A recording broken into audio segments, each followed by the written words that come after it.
రేవంత్ రెడ్డికి నిజాలు మాట్లాడు ఆయన జీవితంలో రాదు. అందుకే ఆయన పేరు యనుమల రేవంత్ రెడ్డి కాదు, ఎగవేతల రేవంత్ రెడ్డి, అబద్దాల రేవంత్ రెడ్డి అని పేరు పెట్టినాం మేము. ఎందుకు?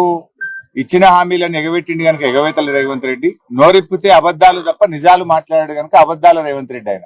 ఇవాళ ఈ ప్రాజెక్టు 9 ఏళ్ల కాంగ్రెస్ హయాంలో ఎస్ఎల్బిసి ప్రాజెక్ట్ లో 3,300 కోట్ల రూపాయలు ఖర్చు పెడితే 9 ఏళ్ల బీఆర్ఎస్ హయాంలో 3,900 కోట్ల రూపాయలు ఖర్చు పెట్టాం. అంటే కాంగ్రెస్ హయాం కంటే 600 కోట్ల రూపాయలు బీఆర్ఎస్ ప్రభుత్వం ఎక్కువగా ఖర్చు పెట్టింది.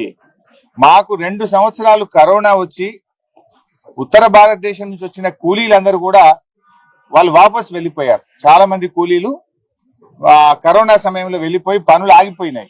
అంటే 2 వరుస కరోనా సంవత్సరాలు వచ్చినా కూడా కాంగ్రెస్ హయాం కంటే బీఆర్ఎస్ హయాంలోనే 600 కోట్ల రూపాయల పనులు అదనంగా జరిగాయి. ఈ ప్రాజెక్ట్ లో 2 సొరంగాలు, 2 బ్యాలెన్సింగ్ రిజర్వాయర్లు ఉన్నాయి. ఆ 2 బ్యాలెన్సింగ్ రిజర్వాయర్లలో ఏదైతే నక్కలగండి, దాన్ని దిండి కూడా పేరు పెట్టారు, దిండి బ్యాలెన్సింగ్ రిజర్వాయర్ అంటాం. దాంట్లో అది 7.5 టీఎంసీల నీటి సామర్థ్యం కలిగినటువంటి రిజర్వాయర్. భూసేకరణ చేసి R&R చేసి దాదాపు 95% పనులు దిండి బ్యాలెన్సింగ్ రిజర్వాయర్ లో పూర్తి చేశాం. పెళ్లిపాకల రిజర్వాయర్ లో కూడా దాదాపు 50% వరకు పనులు పూర్తి చేశాం. ఎస్ఎల్బిసి టనల్లో ఆ రోజు పనులు ఆగిపోయి కాంగ్రెస్ హయాంలో మూలకు పడితే కేసీఆర్ గారు అసెంబ్లీలో అఖిలపక్ష సమావేశాన్ని పిలిచి ఆనాటి ప్రతిపక్ష నాయకులు జానారెడ్డి గారితో సహా నల్లగొండ జిల్లా నాయకులను కూడా పిలిచి అన్ని రాజకీయ పార్టీలను పిలిచి అందరి అభిప్రాయాలు తీసుకొని 100 కోట్ల రూపాయల మొబిలైజేషన్ అడ్వాన్స్ ఇచ్చి పనులను పునః ప్రారంభింపజేసింది మా బీఆర్ఎస్ ప్రభుత్వం, ముఖ్యమంత్రి కేసీఆర్ గారు. మేము చేయాల్సిన ప్రయత్నం చేసినాం. లోపలికి వెళ్లిన తర్వాత వాటర్ సీపేజ్ పెరిగింది, 2 సార్లు బేరింగ్లు ఫెయిల్ అయిపోయినాయి. అమెరికా నుంచి స్పేర్ పార్ట్స్ తెచ్చి టెక్నీషియన్స్ తెప్పించి దాన్ని మరమ్మతు చేపించి కూడా మేము పనులు ముందుకు తీసుకుపోయాం. బీఆర్ఎస్ హయాంలో 13 కిలోమీటర్లు టనల్ పనులు మేము పూర్తి చేశాం. అంటే అంత బాగా మా హయాంలో పనులు జరిగినాయి. అటు రిజర్వాయర్లు చేసినాం, 13 కిలోమీటర్ల టనల్ చేసినాం. నేను అడుగుతున్న రేవంత్ రెడ్డిని, నువ్వు 15 నెలలు అయింది గవర్నమెంట్ వచ్చి, 15 మీటర్లు తవ్వినావు? నీ 15 నెలల్లో 15 మీటర్లన్నా తవ్వినవా ఎస్ఎల్బిసి సొరంగం అని అడుగుతున్నా నేను. ఎవరు పనిచేయండి? మేము 13 కిలోమీటర్లు తవ్వినాం. కానీ రేవంత్ రెడ్డి 15 నెలల పాలనలో ఎస్ఎల్బిసి సొరంగంలో 15 మీటర్ల పని కూడా జరగలే. 15 తట్టల మట్టి కూడా ఎత్తలే.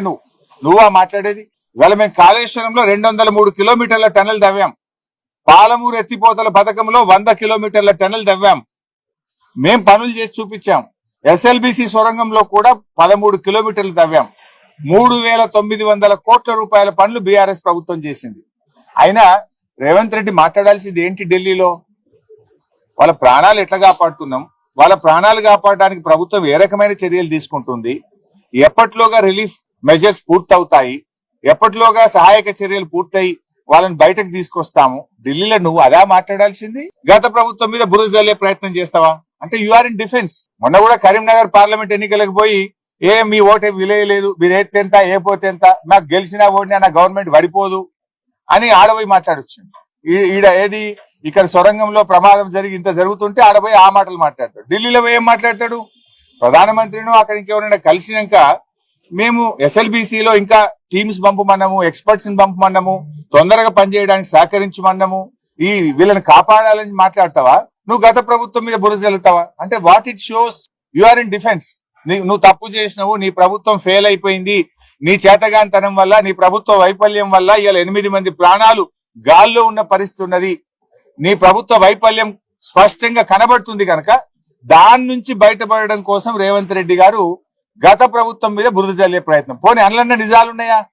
గత ప్రభుత్వం ప్రాజెక్టు పడించుకోనే లేదట. మరి 13 కిలోమీటర్లు దవ్వింది నిజం కాదా? 3,900 కోట్ల రూపాయలు ఖర్చు పెట్టింది నిజం కాదా? దిండి పెళ్లిపాకల రిజర్వాయర్లు నిర్మాణం జరిగింది నిజం కాదా? దీనికి సమాధానం చెప్పండి రేవంత్ రెడ్డిని.